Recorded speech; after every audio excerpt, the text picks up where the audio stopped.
Bonjour les enfants.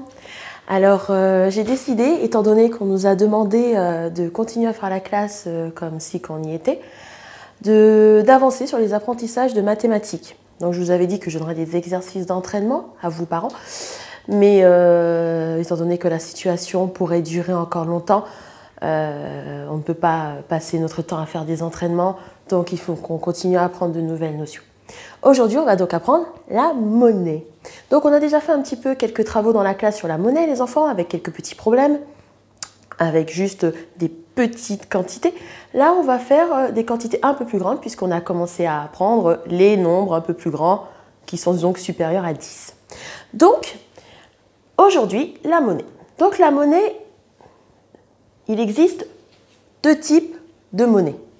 Les pièces et les billets. Donc les pièces, nous avons les pièces de 1 euro, de 2 euros et des billets 5 euros, 10 euros, 20 euros, etc. Pour connaître la valeur d'une pièce ou d'un billet, il faut regarder le nombre qui est écrit dessus. Donc 1 euro, parce que dessus il y a écrit 1. 2 euros, parce que dessus il y a écrit 2. 5 euros, parce que dessus, il y a écrit 5. Et en fait, la monnaie, ça marche pareil que les nombres au niveau des ordres de grandeur. C'est-à-dire que 1 euro, c'est plus petit que 2 euros, parce que 1, c'est plus petit que 2. 1 euro, c'est plus petit que 5 euros, parce que 1, c'est plus petit que 5. Donc la valeur de la monnaie, c'est pareil que les ordres de grandeur des nombres entre eux. Donc, quand on sait que 20, c'est plus grand que 5, on sait que 20 euros, c'est plus grand que 5 euros.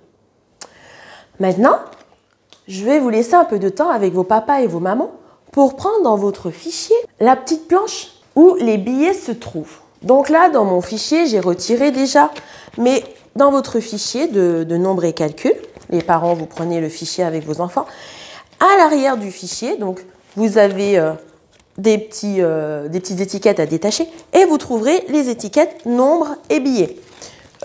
Billets et pièces. Donc moi, je les ai déjà détachés. Alors, je vais vous laisser un peu de temps pour détacher tout ça. Donc, papa, maman, vous faites pause sur la vidéo. Moi, je continue. Et ensuite, on va reprendre le travail. Donc, si vous n'avez pas assez de pièces et de billets, malheureusement, dans les planches, il n'y a pas beaucoup de pièces et de billets. Le travail avait été conçu pour qu'ils travaillent à 2 ou 3, donc ils pouvaient mélanger leurs pièces et leurs billets.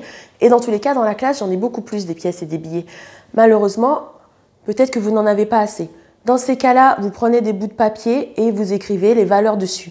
Voilà, comme ça, vos enfants auront de quoi manipuler parce qu'après, ils auront besoin de beaucoup de pièces et beaucoup de billets, plus que ce qu'il n'y a dans le fichier. Alors, les enfants, je reviens à vous. Donc maintenant, ce que vous allez faire, vous allez vous amuser à faire des échanges. Vous avez détaché vos pièces et vos billets. Donc, vous allez par exemple prendre une pièce de 2 euros et vous allez mettre en face combien il faut de pièces de 1 euro pour que ce soit égal à 2 euros. Donc, là, j'ai une pièce de 1 euro. Combien m'en faut-il pour que j'ai 2 euros? Ensuite, vous allez les échanger. Donc, papa, maman, vous avez la pièce de 2 euros et votre enfant doit vous donner le même montant en pièces de 1 euro. Et vous échangez. Ensuite, 5 euros ici. Papa, maman, vous allez proposer à votre enfant d'échanger ce billet de 5 euros contre des pièces. Donc, ce sera à lui de voir combien il vous donne de pièces de 1 euro ou de 2 euros ou que des pièces de 1 euro pour obtenir ce billet de 5 euros. Donc, amusez-vous à faire des échanges entre les pièces et les billets ou entre les billets entre eux. 10 euros.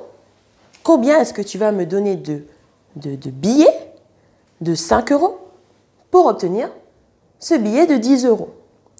Donc, faites des échanges, des petits jeux d'échange. Je vous laisse le temps que vous voulez. Vous faites pause sur la vidéo et ensuite, on passera à la suite du travail. Moi, je continue. Donc maintenant, on va résoudre des problèmes sur la monnaie. Alors, sur ma table, ici, j'ai 3 enveloppes. Donc, une enveloppe qui appartient à Gribouille, le petit chien. J'ai laissé les personnages dans la classe, donc je ne peux pas les matérialiser, malheureusement. Une enveloppe qui appartient à Zoé et une enveloppe qui appartient à Arthur. Ce sont nos 3 compagnons qui nous accompagnent dans nos aventures de mathématiques. Gribouille, dans son enveloppe, a 2 billets de 10 euros. Zoé, dans son enveloppe, a 13 pièces de 1 euro et une pièce de 2 euros. Arthur, dans son enveloppe, a un billet de 10 euros, un billet de 5 euros et 3 pièces de 1 euro. Donc, je vais répéter ça doucement et n'hésitez pas, si vous le pouvez, à prendre des enveloppes, les billets, les pièces et les mettre dans les enveloppes pour préparer tout ça en amont pour que les enfants puissent ensuite compter convenablement combien ont chaque personnage. Il vaut mieux utiliser les billets et les pièces que de leur demander de faire des calculs. Donc, je reprends doucement. Gribouille a 2 billets de 10 euros dans son enveloppe. Zoé a 13 pièces de 1 euro et une pièce de 2 euros. Arthur a un billet de 10 euros, un billet de 5 euros et 3 pièces de 1 euro. Maintenant, le travail que vous allez devoir faire, les enfants, c'est de dire qui, parmi les 3 personnages, est le plus riche, c'est-à-dire celui qui a le plus d'euros, qui, parmi les 3 personnages, est le moins riche, c'est-à-dire celui qui a le moins d'euros. Ou, peut-être, s'il y en a, qui a le même montant d'argent. Donc, je vais vous laisser un temps pour regarder dans les enveloppes ce que papa et maman ont mis et pour voir, donc, qui est le plus riche, qui est le moins riche ou qui a le même montant, s'il y en a, bien sûr. Une fois que vous aurez fait ça, vous allez mettre les enveloppes de celui qui est le moins riche à gauche à celui qui est le plus riche à droite. Et vous écrirez sur l'enveloppe le montant dont dispose chacun. Donc, je laisse aussi un temps pour faire ce travail. Je continue. Donc, vos enfants ont fait le travail et ils ont vu qui était le moins riche, qui était le plus riche. Donc, maintenant, je vais donner les solutions. Donc, il va falloir faire pause pour leur laisser faire le travail et remettre la vidéo au moment des solutions. Donc, si vous avez pris le temps de faire le travail, vous avez donc remarqué que Zoé avait donc 13 pièces de 1 euro. Ce qui correspond donc 13 pièces de 1 euro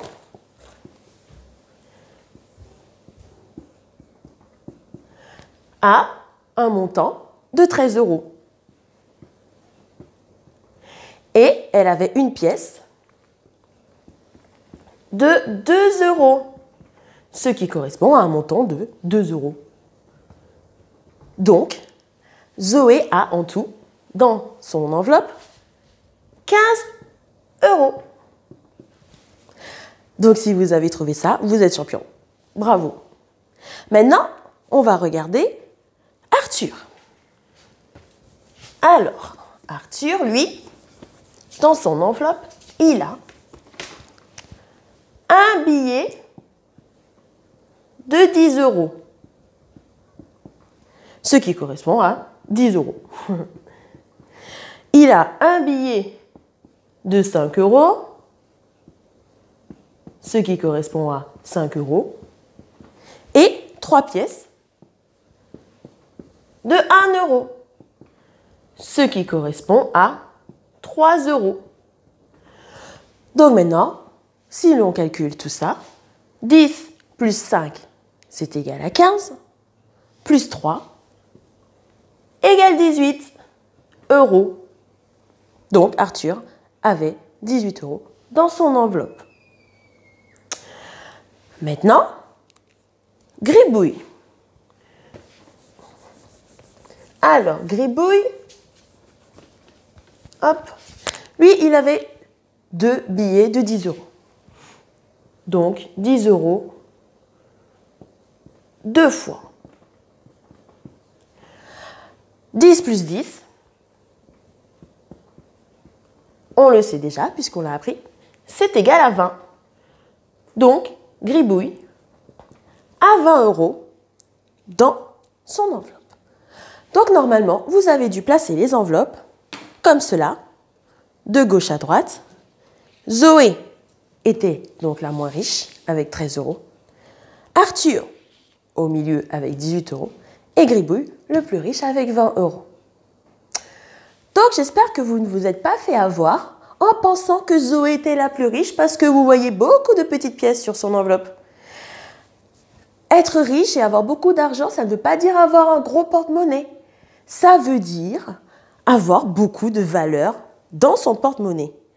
Zoé a beaucoup de pièces sur son enveloppe, mais les pièces valent moins que les billets. 1 € vaut beaucoup moins que 10 €.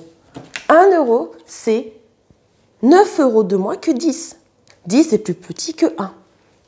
Donc, 1 est plus petit que 10. Donc, on voit bien que ce n'est pas possible que Zoé ait beaucoup plus d'argent que Gribouille, même si elle en a beaucoup, en termes de quantité. Parce que, par exemple, un petit billet de Gribouille, pour avoir la même quantité en valeur, il faut 10 pièces de Zoé. Donc, il en faut beaucoup des pièces de Zoé pour avoir la même quantité que Gribouille. On a tout ça en pièces pour avoir juste ça en billets. Donc, il ne faut pas vous faire avoir par la quantité. Il faut considérer la valeur des pièces et des billets, c'est-à-dire le nombre qui est écrit dessus. Donc, pour bien comprendre ça, on va prendre un billet de 5 €. Je vais le mettre sur mon tableau. Donc, pour avoir 5 €, j'ai besoin de 5 pièces de 1 €. Donc, on voit qu'en termes de quantité, on a beaucoup plus de pièces sur mon tableau que de billets. Là, j'ai 5 pièces et là, j'ai un billet. Et pourtant, cela, ça vaut la même chose, 5 €.